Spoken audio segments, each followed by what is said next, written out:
like that, where the PLC is not worth the effort.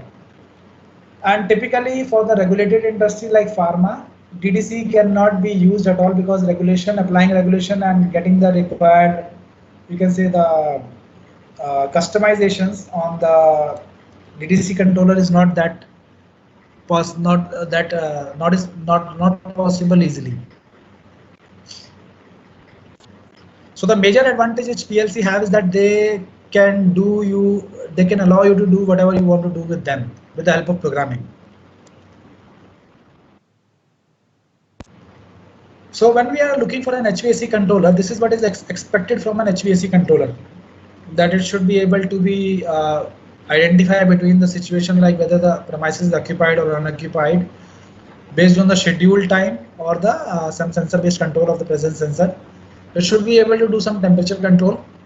It should be able to do humidity control, fire and smoke shutdown, ventilation, self-protection of the equipment itself, the controller itself, and air handling controls. These are the typical major functionality which are HVAC controller expected to have. Now DDC typically when we design, they are designed with that specific application in mind. So they do not have very much flexibility available. So for example, a DDC used for the temperature control has these features inbuilt, but it cannot be used at the same time for air handling control. So that is the, you can say, the USP as well as limitation at the same time. USP is that you need not to worry. You put the DDC, you plug it, and it will work as per the requirements and specification. You put a DDC for air handling control, it will do the air handling control. You need not to do much of the configuration and update over there. Whereas in PLC, you need to teach that PLC that whatever action you want to expect from that PLC by the means of programming, and then you have to use it. So typically DDC units use either a proprietary network or a proprietary system, an embedded system, which typically communicates with a very few communication protocols.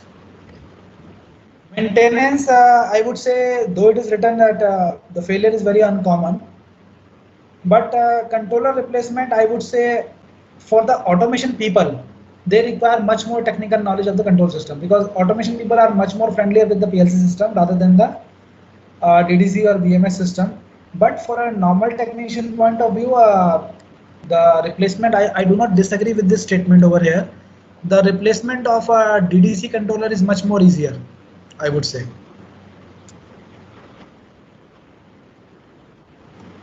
But the challenge is that increased quality control assurance or title QCA whenever is required, the DDC does not fit rightly. Second is DDC, since it is an embedded technology, we have seen the instances where most of the people get means you install a DDC or a BMS system by a particular vendor, and after 2 or 3 years when you want to have a spare for that particular system, the complete company is not at all available in the market, and you do not have any choice but to replace the complete system or linger on with the existing system the time till the time you can with that system. So that is a common challenge which we have seen in the market. And base personnel like who are familiar with the automation system are not very much familiar with the direct digital control system, which is the DDC system. And training typically is required to handle those kind of systems. Increased cost of maintaining separate spares. So we are assuming that any automation industry or any industry will definitely have some or other kind of automation inbuilt and some other kind of control system there. In addition to those existing control system, maintaining a separate DDC system will be an extra challenge in terms of maintaining the separate spares and maintaining the know-how. Whereas if we change the system to the PLC, the system will become uniform across the you can say manufacturing unit. The PLC will become common. You can have the same set of PLC or control system as if what is being used in your process or an application, same can be used in the BMS or HVAC application. So system, as the name implies, it's extremely flexible. You can change the logic and algorithm as per your requirement if required. Lower total cost of ownership. Total cost of ownership, I would say, because they are competitively priced in the first go, like in the initial phase of the project, you might feel the DDC to be cheaper. But in the long term, like maintaining the spare, ease of handling, differentiating factors, maintaining the spare, getting the service personnel if required, and all those things, the PLC comes out to be very cheaper. Environmentally hardened and reliable control hardware. Typically, the life cycle of a PLC system is in the range of 12 to 15 years. And the vendors are also not fly by night of kind of vendors, which are typically operating in the PLC field or PLC domain. It gives a very important feature like ability to network and view the HVAC system operation as per your requirement in your designed operated terminals. So whosoever is the quality conscious, and nowadays the utilities also plays a very important role in terms of energy efficiency management and other part. So this becomes very important to have a networked HVAC system or the networked or visibility on the HVAC operations. So in comparison, like why PLC is a better option than DDC. So we have discussed that most of them. Just summarizing over here, that designed for the lowest first cost, high post-sale support cost for the DDC, limited post-sale support options, and very minimal tools available. It's kind of most of the times plug and play, but without any flexibility in place.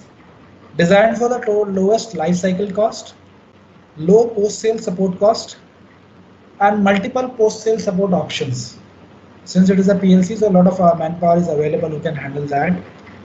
And control system is core to making the widget and end user supportability. Basically, it's about the flexibility part by open programming and open training. Another very important aspect of PLC versus DDC is the update time. The DDC typically, since handling a utility kind of scenario where the main control parameter which is being handled is the temperature, and that being a very slow changing parameter, the processing capability in the range of 5 to 10 seconds are very much tolerable in some or other kind of application. But there are some scenario where you need a fast acting system, like in the fire safety or the air handling control or the differential pressure kind of control, where a fast action is required. So there the DDC does not fare that good as the PLC, because PLC inherently is designed to operate in the, you can say, response time of milliseconds. So there the PLC comes inherently as a more advantageous than this particular DDC or the BMS control systems. This is typically an example like whenever you are using a DDC controller, they only do whatever they are supposed to do. Like for example, if you are handling for the air handler, the air handler DDC will take care of the fan, ducts, air walls and filter, but it will not take care of the other variables like the door air locks, the door seal, the room size and air changes per hour. And if you want to add these kind of variability in the DDC feature, it's again related down to the flexibility only. But if you want to add this kind of flexibility, that is very difficult or sometimes impossible to achieve in DDC or HVAC kind of controllers. Similarly, just to give you an example, like with the PLC based system, you can have a PID controller whose parameter can be changed based on the condition of a door switch, whether the door is open or closed, the AHU failure, or the fume mode or the splash position sensor. Other sensors can be integrated. So basically, with the PLC, you have an option of integrating with the different systems or the affecting parameters across the system. That is another enhanced advantage. And this actually brings down to the major efficiency in the operation in terms of energy usage, in terms of the fuel usage, and in terms of the equipment life cycle also, on which it is like the fan life cycle or the motor life cycle, or the energy usage in terms of operating the damper or handling the temperature capabilities. All this thing results in a better efficiency in terms of plant operations. Documentation and validation becomes much more easier and useful in terms of PLC, and that's why I think you are very much aware about that fact.